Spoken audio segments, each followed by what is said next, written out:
ګردیز ښار ته د لارو تړل کېدو خلک له ستونزو سره مخ کړي.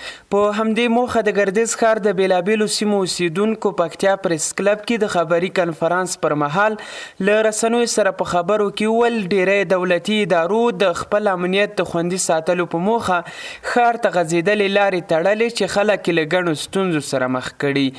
دوی پر حکومت نیوکه کوي او وایي د خلکو د امنیت ساتلو ته هیڅ پام نه کوي، خو ډېر کله د ځان ساتنې په هدف تدابیرو کې ولس ته زیان رسوي. د کنفرانس د ګډونوالو په وینا د لارو له تړل کېدو وروسته هره ورځ ښار ته د نیم ساعت مزل په 2 ساعتونو کې وهي چې پر دغو اوږدو لارو تګ راتګ دوی ته د اقتصادي زیان ترڅنګ سردردی هم جوړ کړی دی. هغه لار چې باغکي سیمې ته همداسې ساکو ته غزني ته چې کومه لاره غځېدلې ده دغه سړک چې بند سوی ده په دې کې د باغکي سیمې او هغه ته چې کوم بازار موجود ده هغه د سقوط سره مخامخ ده، یعنې په اقتصادي، روغتیایي او په نورو برخو کې په دوی باندې بد تاثیر اچولی. چیرې حکومت زموږ غږ وانوري او دا ځل راته لبیک ونه وایي، موږ په صلحامیزه لاریونونو هم لاس پورې کوو.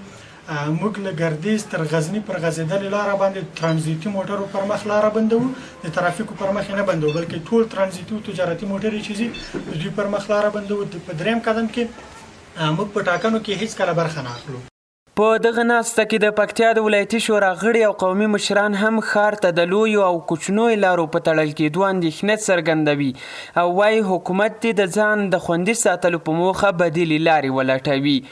دوی وایي له احمد ابا ولسوالۍ څخه ګردیز ته غځېدلې لویه لاره هم د سرحدي لیوا تر مخ تړل شوې چې خلک پرې اوس 2 کیلومتره اضافه مزل طی کوي.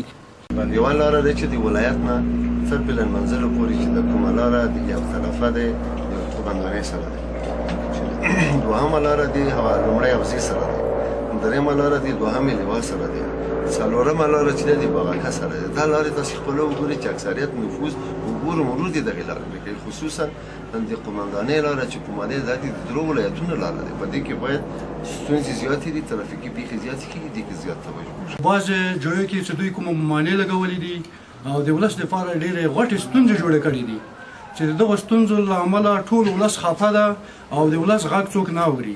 د ولایتي ادارې مسؤلینو تر دې دمه دغو خلکو ته د لارو د خلاصون په اړه مثبت ځواب نه دی ورکړی، خو وړاندې تر دې د لارو او پیاده روونو تړل کېدل د امنیتي ګواښونو مخنیوی بللی و.